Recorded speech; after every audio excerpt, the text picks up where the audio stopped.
Então vamos lá, pessoal. No último bloco, no bloco anterior, a gente deixou uma pergunta em aberto. Uma pergunta que a gente deve responder a partir de agora.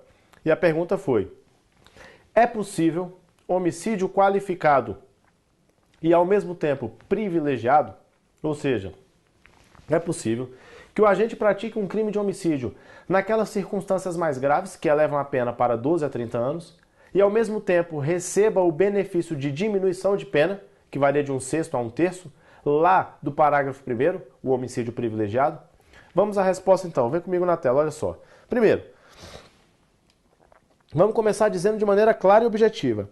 É perfeitamente possível o homicídio privilegiado qualificado, ok? Então, homicídio privilegiado qualificado é possível? É, perfeitamente possível. E o que eu preciso para que isso aconteça? Eu preciso que a qualificadora seja de ordem objetiva. Eu preciso que a qualificadora seja de ordem objetiva. Professor, beleza, homicídio qualificado privilegiado é possível, eu só preciso que a qualificadora seja de ordem objetiva. Exatamente. Agora, o que é uma qualificadora de ordem objetiva? Pessoal, muito simples. Objetiva é aquela qualificadora que tem relação com o meio ou o modo de execução. E subjetiva é aquela qualificadora que tem relação com os motivos que levaram o agente à prática do crime. Então, vou de novo, olha só. O que é uma qualificadora objetiva? Qualificadora objetiva é aquela que tem relação com os meios e modos de execução. Nada tem a ver com a cabeça do agente. As qualificadoras subjetivas, elas dizem respeito aos motivos do crime. As qualificadoras subjetivas, elas têm a ver com a cabeça do agente. É a razão pela qual o agente praticou o homicídio. Viu a diferença? Então, olha só. Para que exista homicídio qualificado privilegiado, eu preciso estar diante de uma qualificadora de ordem objetiva. A qualificadora não pode ter sido da cabeça do agente, ela tem que ter sido meio ou modo de execução. E você vai entender o porquê. Vem comigo aqui no raciocínio, olha só. O agente pratica o crime, e esse crime, obviamente, é praticado por um motivo. Todo mundo que pratica o crime tem um motivo para fazê-lo. E esse motivo é aquilo que impulsiona a conduta do agente. Eu só pratico determinada conduta em razão dessa situação. Então veja, existe algo que me leva à prática do delito, ok? Ok. Vamos pensar no homicídio privilegiado. Quando eu descubro quem é o estuprador da minha filha e resolvo que vou matar o cara por conta desse fato, o motivo que me leva a praticar o homicídio é um motivo de relevante valor moral. Lembra disso? Eu, por um motivo de relevante valor moral, vou matar o camarada. Essa é a razão pela qual eu pratico o delito, certo? Certo. Como é possível conciliar um homicídio que foi praticado por relevante valor moral com um homicídio que foi praticado por motivo fútil? Veja, são completamente incoerentes as duas afirmações. O homicídio ou será praticado por motivo fútil, ou será praticado por um motivo de relevante valor moral. O que leva o agente à prática do delito ou é alguma coisa desproporcional, e aí vai ser motivo fútil, ou é alguma coisa séria, relevante, e aí vai ser relevante valor moral. O motivo do crime não pode ser dividido em duas situações completamente distintas. Eu não posso ao mesmo tempo matar alguém em razão de relevante valor moral e em razão de um motivo fútil. Não posso. Ou o motivo é fútil e, portanto, ele é qualificado, ou o homicídio é relevante valor moral e, portanto, é privilegiado. Por que essa impossibilidade acontece?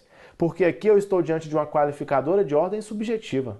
O que sai da cabeça do agente só pode ser uma coisa. Ou vai ser relevante valor moral, portanto vai ser privilegiado. Ou então vai ser fútil e, portanto, qualificado. Por essa razão, para que eu consiga imaginar um homicídio privilegiado e, ao mesmo tempo, qualificado, eu tenho que estar diante de uma qualificadora de ordem objetiva. Porque essa qualificadora de ordem objetiva ela não se confronta com as causas de privilégio. Olha na tela comigo aqui para você entender uma coisa. Olha esse quadro. No quadro eu trago aqui os 3 motivos privilegiadores. Os 3 motivos de privilégio. Você repara que todos esses motivos de privilégio são o quê? Subjetivos. Todos eles têm relação com a cabeça do agente, têm relação com o motivo, têm relação com a razão do crime. Então veja, quando eu digo que o motivo é subjetivo, que a circunstância é subjetiva, significa que eu estou falando que ela é o motivo do crime. E todo crime tem um motivo, e o motivo só pode ser um. E aqui eu estou diante de motivos do crime: relevante valor social, relevante valor moral e domínio de violenta emoção, certo? Qualquer uma dessas três situações caracteriza o privilégio e, portanto, reduz a pena do agente. Ok. Quando eu analiso as qualificadoras, eu tenho 7. Das 7 qualificadoras, 2 delas são objetivas. O resto são todas subjetivas. Vamos grifar aqui as qualificadoras que são o quê? Objetivas. Essas daqui que eu estou grifando de amarelo agora são aquelas objetivas, as que permitem que o homicídio seja ao mesmo tempo qualificado e também privilegiado. Todas as outras são qualificadoras de ordem subjetiva. E aí vamos entender, olha só. Se o agente mata por motivo torpe, se ele mata por motivo fútil, não pode também ter matado ao mesmo tempo por um motivo de relevante valor social. Ou o motivo é relevante valor social, relevante valor moral, ou ele é torpe, fútil. Eu tenho que decidir. Ou vai ser um ou vai ser outro. Portanto, aqui fica impossível pensar em homicídio qualificado e privilegiado. Ou ele vai ser um ou ele vai ser outro. Por inconsistência lógica, não há como praticar um homicídio com 2 motivos diferentes. Algo tem que impulsionar a conduta do agente. E aí eu decidindo o que impulsiona a conduta do agente, eu decido se ele é privilegiado ou qualificado. Mesma coisa ocorre nas outras 3 situações. Aqui eu tenho um motivo para praticar o crime. Eu estou praticando o crime para esconder um crime que eu já pratiquei ou para garantir um crime que eu pretendo praticar. No feminicídio, da mesma forma, eu pratico o crime em razão da violência de gênero. Então, o motivo da prática do crime é a violência de gênero. Lembra disso?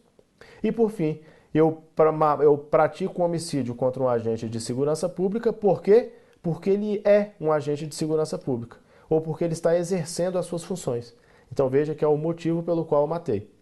Se o motivo pelo qual eu matei caracteriza a qualificadora, eu não posso pensar em homicídio qualificado e privilegiado.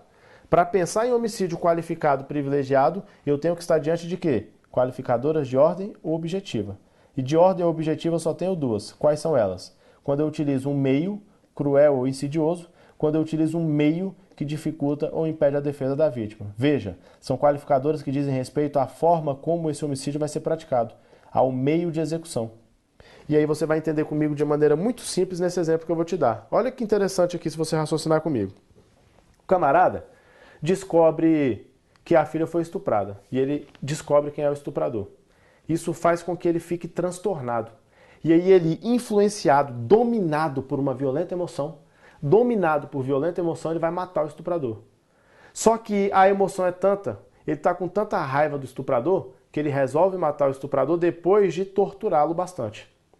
Ele quer matar o estuprador, ele vai matar. Mas antes de matar, ele vai fazer o horror, ele vai torturar o camarada.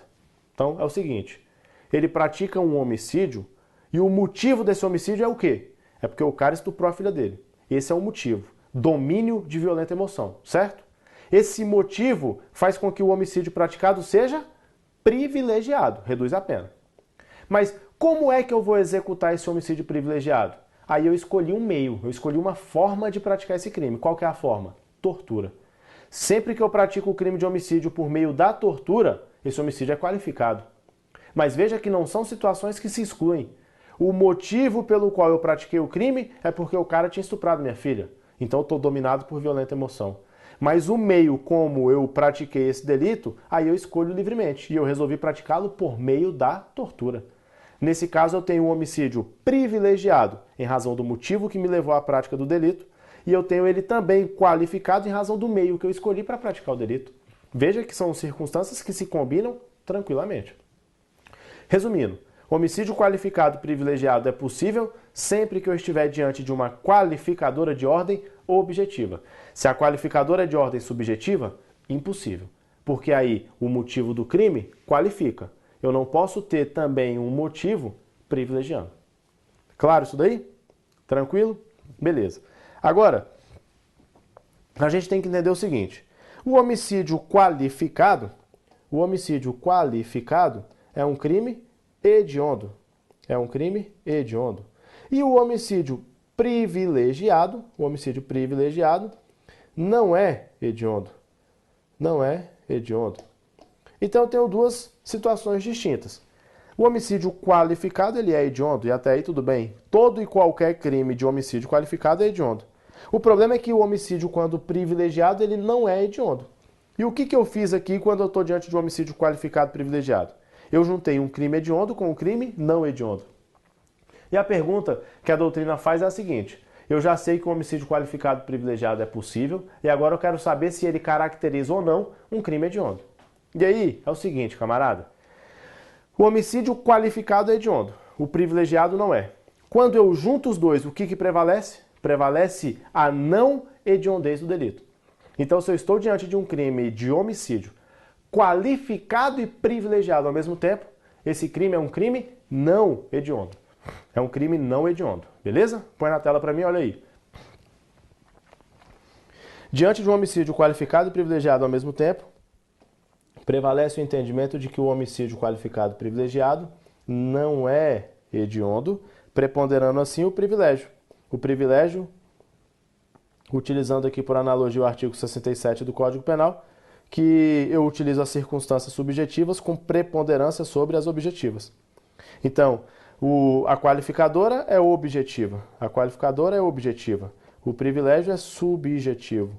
A razão pela qual eu pratiquei o crime é uma causa de privilégio, é uma causa que diminui a minha pena e, portanto, não posso considerar esse crime hediondo.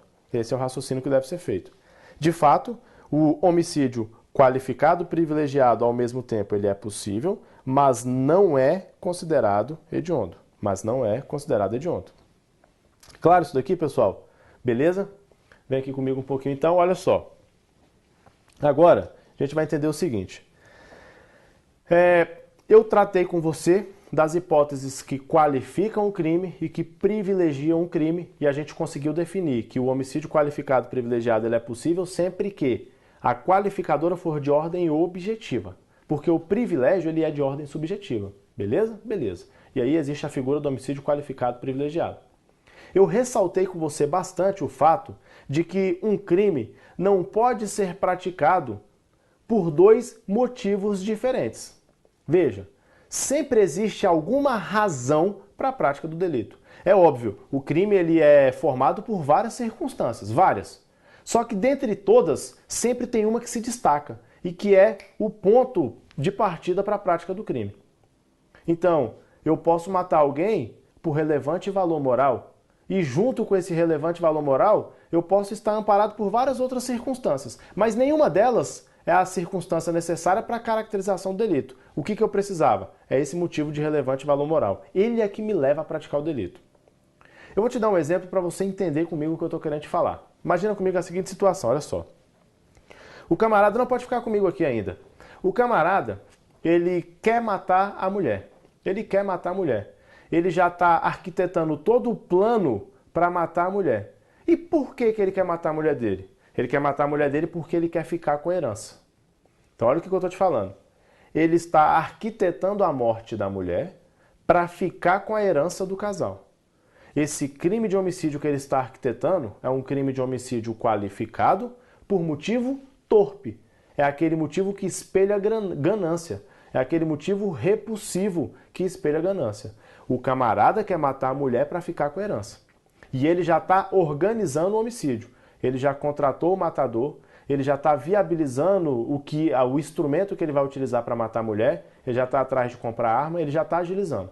Está ali em vias de realização, atos preparatórios para a prática do homicídio, correto?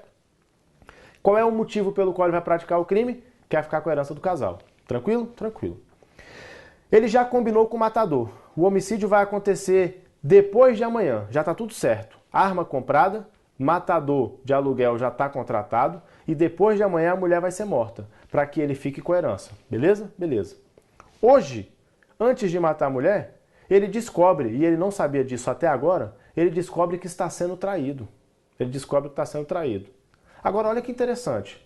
Ele já queria matar a mulher antes de descobrir que estava sendo traído? Já. Já estava tudo pronto para a morte da mulher antes de ele descobrir que estava sendo traído, certo? O motivo que levava ele a matar a mulher é porque ele queria ficar com a herança. Concorda comigo? Esse é um motivo determinante, certo? Só que no meio do caminho surge uma outra razão, que obviamente vai influenciar na morte da mulher. Quando ele descobre que está sendo traído, ele vai pensar o seguinte: eu já ia matar para ficar com a herança, agora que eu descobri que ela está me traindo, melhor ainda. Veja, eu tenho aqui agora mais uma circunstância que influencia na morte da mulher. Mas é essa circunstância que determina? Não. Tanto é que essa circunstância nem existia e a mulher já ia morrer do mesmo jeito. Então aqui agora eu estou diante de uma circunstância que vai influenciar no resultado morte, mas que não é determinante para a produção do resultado. Enxergou isso comigo? O fato da mulher estar traindo o cara agora virou mais um elemento para levá-lo a matar a mulher. Mas não é o elemento que vai determinar a morte. Tanto é que se ele não tivesse descobrido a traição, a mulher ia morrer do mesmo jeito. Porque o motivo que determina a morte é porque ele quer ficar com a herança. Onde é que eu quero chegar? Você vai perceber que é impossível a prática do crime em razão de mais de um motivo. Ou o motivo é a herança, ou, por exemplo, o motivo é um domínio de violenta emoção. O motivo que leva o agente a praticar o delito não pode ser dois, só pode ser um. É um motivo determinante. Porém, esse motivo determinante ele pode ser acompanhado por outras circunstâncias. Circunstâncias de menor importância, que acabam influenciando na produção do resultado, mas não determinando. Como é o exemplo que eu estou te dando. O cara quer matar a mulher para ficar com a herança. Descobriu que está sendo traído. Isso vai influenciar na morte? Vai, mas não vai determinar. Onde eu quero chegar? O homicídio é qualificado pelo motivo torpe. Isso a gente já sabe. Então o matador de aluguel no dia combinado vai lá e mata a esposa. A mulher morreu. O que a gente tem? Homicídio qualificado pelo motivo torpe.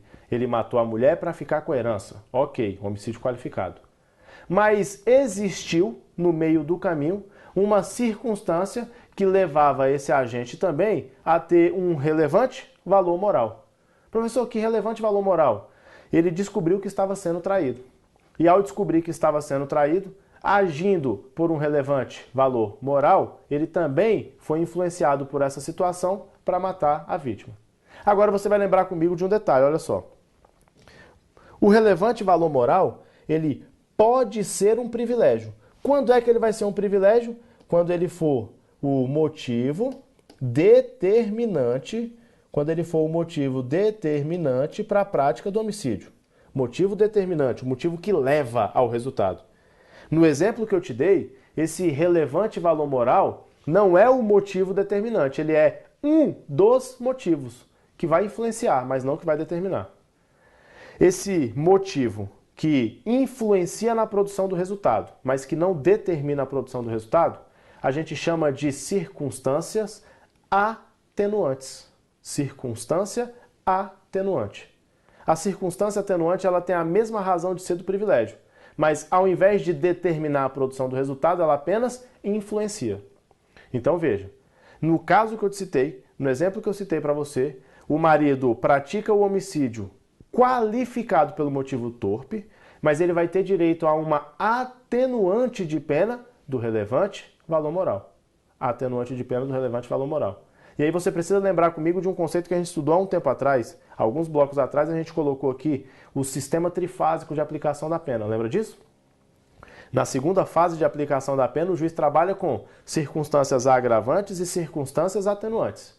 É justamente na segunda fase da pena que o juiz vai levar em consideração o fato de o agente ter descoberto que estava sendo traído. Porque essa descoberta da traição vai influenciar na pena. Para menos. Vai ser o quê? Uma atenuante genérica. Você concorda comigo que essa atenuante genérica ela tem caráter subjetivo? Ela diz respeito à cabeça do agente. Mas apesar de ter caráter subjetivo, ela não determina a produção do resultado. Portanto, essa atenuante genérica, ela pode coexistir com a causa qualificadora do motivo torpe. Apesar de ambas serem subjetivas, uma determina e a outra influencia.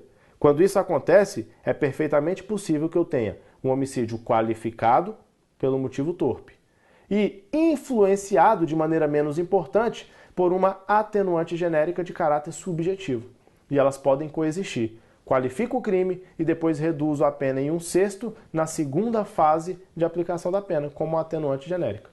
O que eu vedo, e aí não pode acontecer, é qualificar de maneira subjetiva e privilegiar de maneira subjetiva. Porque nesse caso você está me dizendo que o elemento subjetivo do autor é igual. Eu tenho dois motivos que determinam, e isso é impossível. Motivo que determina eu só posso ter um, e não mais de um. Claro? Então essa observação é para a gente concluir o seguinte raciocínio. De acordo com os tribunais superiores, STJ e STF, é perfeitamente possível a aplicação simultânea das qualificadoras subjetivas, do motivo torpe e do motivo fútil, juntamente com circunstâncias atenuantes, que também são subjetivas, do relevante valor moral, social e da influência de violenta emoção. Veja, relevante valor moral, relevante valor social e domínio de violenta emoção como causas de privilégio não podem se combinar com motivo torpe ou fútil. Mas as atenuantes genéricas previstas no artigo 65, que são meras influências e não circunstâncias que determinam, elas podem ser aplicáveis em conjunto com a qualificadora do motivo torpe ou do motivo fútil. E por que eu faço questão de ressaltar bem essa situação? Esse assunto ele vem sendo abordado em prova, pessoal, com bastante recorrência. E a gente tem que ficar atento nisso. Olha só, eu trago para você dois exemplos do que vem sendo abordado. E aí, olha lá. De acordo com a jurisprudência do STF e do STJ, não é possível a coexistência, tratando-se de crime de homicídio, da qualificadora do motivo torpe com as atenuantes genéricas do motivo de relevante valor social ou moral e da coação resistível. Gabarito, errado. Por quê? Porque ele diz que não é possível, e isso é errado. Quando eu penso em atenuante e qualificadora, é possível a coexistência? É possível. Foi o que eu te expliquei aqui. Da mesma forma, a próxima questão. De acordo com a jurisprudência do STJ, não é possível a coexistência no delito de homicídio da qualificadora do motivo torpe com as atenuantes genéricas do cometimento de crime por motivo de relevante valor moral. De novo, ele está trazendo o quê? Não é possível. Pessoal, gabarito só pode ser o quê? Errado. Quando você pensa em atenuante genérica e qualificadora, ainda que ambas sejam de caráter subjetivo, elas podem coexistir. Por quê? Porque a qualificadora determina. A qualificadora determina. E a atenuante influencia. E aí, a qualificadora que determina, ela pode coexistir com a atenuante que somente influencia. Perfeitamente, sem problema algum. Claro isso daqui pra gente? Então vamos lá, recapitulando, para que isso aqui não fique obscuro na sua mente. Vamos com calma. Homicídio qualificado privilegiado. É possível? Sim, é possível. É possível homicídio qualificado privilegiado. Qual o requisito? A qualificadora tem que ser de ordem objetiva, porque os privilégios são de ordem subjetiva. E motivo determinante eu só posso ter um. Ou ele vai ser o privilégio, ou ele vai ser a qualificadora. Então é possível homicídio qualificado privilegiado, desde que a qualificadora seja de ordem objetiva, e aí ela vai se coincidir com o elemento subjetivo do agente e vai causar ali o homicídio qualificado privilegiado. É hediondo? Não é hediondo. O que prevalece na doutrina é que essa figura do homicídio qualificado privilegiado não é considerado delito hediondo, crime hediondo. Ok? Avançando, nós vimos a situação da... Pode manter comigo? Nós vimos a situação da atenuante genérica, que é mera influência, de caráter subjetivo, se combinando com uma qualificadora, também de caráter subjetivo. Isso é possível? É possível.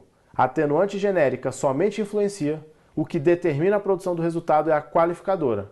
Então, a qualificadora de ordem subjetiva, a atenuante de ordem subjetiva, podem coexistir? Podem, porque ali eu tenho um motivo determinante e outros motivos que influenciam. E aí não há impedimento nenhum nessa coexistência. Claro? Agora a gente pode avançar. Então vamos lá, olha só. Aqui, pessoal, vencidas essas situações aí dos homicídios qualificados, privilegiados, a possibilidade de qualificado com privilegiado, a gente vence o parágrafo 1º e 2º. E agora nós vamos analisar as causas de aumento de pena dentro do homicídio doloso. Essas causas de aumento de pena a gente vai encontrar no parágrafo 4º, na segunda parte. A primeira parte trata do aumento de pena no homicídio culposo. E depois a gente vai ver o parágrafo 6º, que traz outra causa de aumento do homicídio doloso. E aí vamos ver também a causa de aumento atinente ao crime de feminicídio. Beleza? Vamos por parte. Primeiro, vamos definir aqui. Três situações distintas geram causa de aumento no homicídio doloso. Então são três hipóteses que vão acabar gerando causa de aumento no homicídio doloso. Aqui nós temos a primeira. Quando o agente pratica o crime contra uma vítima que é maior de 60 anos, ou então que é menor de 14 anos, ele pratica crime com aumento de pena de 1/3. Então o homicídio recebe um aumento de pena de 1/3 porque, em razão da vítima possuir mais de 60 ou menos de 14 anos. E aqui só para que você fique atento, esse peguinha ele é maldito, se ele cair na sua prova você acerta sozinho. Olha o que eu estou afirmando para você. Vou grifar para você ficar atento com isso. É possível cometer o delito de homicídio contra um idoso e não incidir essa causa de aumento de pena. Por que eu chamo a atenção para isso? Porque você pode se deparar com um item na sua prova que afirma o seguinte: o homicídio praticado contra a vítima idosa sofre uma causa de aumento de pena de 1/3. Pessoal, olha só. Homicídio praticado contra idoso sofre aumento de pena necessariamente? E aí você vai lembrar do quê? Tem uma causa de aumento de pena que é quando a vítima é maior de 60 ou menor de 14. Eu me lembro disso, que é a que a gente está analisando aqui. O problema, pessoal, é que o conceito de idoso não coincide com maior de 60 anos. Olha que interessante. Vem comigo na tela. Quando você quer saber quem é idoso no ordenamento jurídico, você vai buscar esse conceito aonde? Estatuto do Idoso. O Estatuto do Idoso diz pra gente o seguinte, ó, idoso é quem tem 60 anos, ou mais de 60, anos. Ou seja, idoso é qualquer pessoa a partir dos 60 anos. Ou tem 60 ou tem mais de 60. Quem tem exatamente 60 anos é idoso, certo? Certo. A causa de aumento do homicídio ela é aplicável a quem tem mais de 60.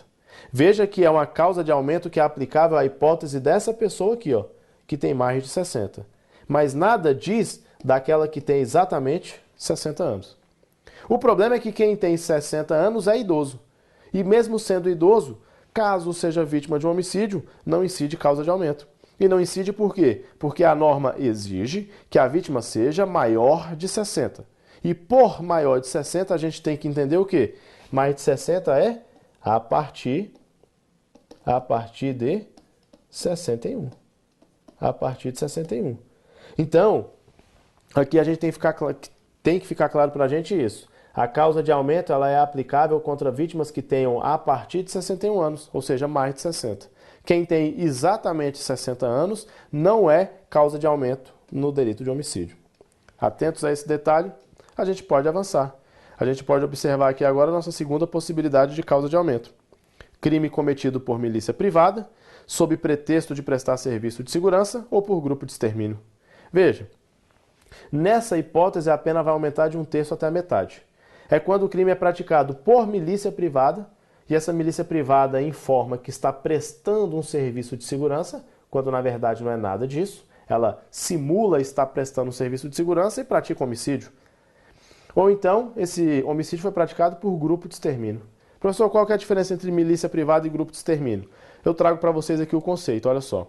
O grupo de extermínio ele é a reunião de pessoas, ou matadores, justiceiros, civis ou não, que atuam na ausência ou leniência do poder público, tendo como finalidade a matança generalizada, chacina de pessoas, supostamente etiquetadas como marginais ou perigosas. Esse é o conceito bonitinho que a doutrina traz. Mas você pode simplesmente lembrar de um detalhe, olha só. O que é o grupo de extermínio? O grupo de extermínio é a reunião de pessoas para matar outras. Vamos resumir? Resumindo é isso. Qual que é a finalidade do grupo de extermínio além de matar outras pessoas? Nenhuma. O grupo de extermínio é aquele grupo que se reúne com uma finalidade única e exclusiva. Que finalidade é essa? Extinguir determinadas pessoas, matar determinadas pessoas, que eles consideram que não devam viver. Então, monta-se um grupo de extermínio para matar os traficantes da região. Monta-se um grupo de extermínio para matar os moradores de rua de determinada região. O grupo de extermínio ele é criado com uma finalidade única e exclusiva, matar outras pessoas, ok? Milícia privada já é mais sofisticado. E aí você vai lembrar do Tropa de Elite. Lembra do Tropa de Elite? A milícia privada, ela alega fornecer televisão a cabo, ela fornece o gás, ela fornece transporte, ela fornece água, luz e ela fornece também o quê? Segurança. E aí, alegando para a população que ela está fornecendo segurança, ela pratica homicídios no seio daquela comunidade mais carente. Então, aquele lugar em que o Estado não chega, o lugar em que o Estado não alcança, a milícia privada assume. E ela assume para realizar, entre outras coisas, a morte de determinadas pessoas. Então a milícia privada é um grupo mais complexo, que se reúne não só para matar, mas também para prestar outros serviços. E aí, fingindo estar prestando um serviço de segurança, ela realiza homicídios. Vem comigo na tela para a gente encerrar isso daqui. Independentemente se eu estou diante de uma milícia privada ou se eu estou diante de um grupo de extermínio, a pena será aumentada de 1/3 até a metade, sempre que o homicídio se der nessas hipóteses. Correto isso daí? Finalizando isso daqui, pessoal. Causa de aumento que se aplica de maneira específica ao feminicídio. Aqui previsto no parágrafo 7º. Você vai lembrar feminicídio, homicídio qualificado, quando a vítima é mulher e ocorre o homicídio em razão da violência de gênero. Pessoal, no feminicídio, somente no feminicídio, vítima mulher em razão de violência de gênero, a pena vai ser aumentada de 1/3 até a metade. Quando é que a pena aumenta de 1/3 até a metade? Quando o homicídio é praticado durante a gestação ou nos 3 meses posteriores ao parto, quando a vítima do feminicídio é menor de 14 ou maior de 60, e quando esse feminicídio é praticado na presença de descendente ou ascendente da vítima. Então você mata a mulher na presença dos filhos ou na presença dos pais, por exemplo. Quando você pratica o feminicídio em qualquer uma dessas 3 hipóteses aqui, a pena se eleva de 1/3 até a metade. Veja, causa de aumento específica para a hipótese de feminicídio. Claro isso daí, pessoal? Então, olha só. A gente encerra aqui a análise das causas de aumento no homicídio doloso. Então, no que diz respeito ao homicídio doloso, nós vimos o privilegiado, o simples, o qualificado privilegiado, e agora a gente matou as hipóteses de aumento de pena no homicídio doloso. A gente faz a nossa pausa aqui, volta na sequência ainda analisando o homicídio, só que agora o homicídio culposo. Beleza? Até já já.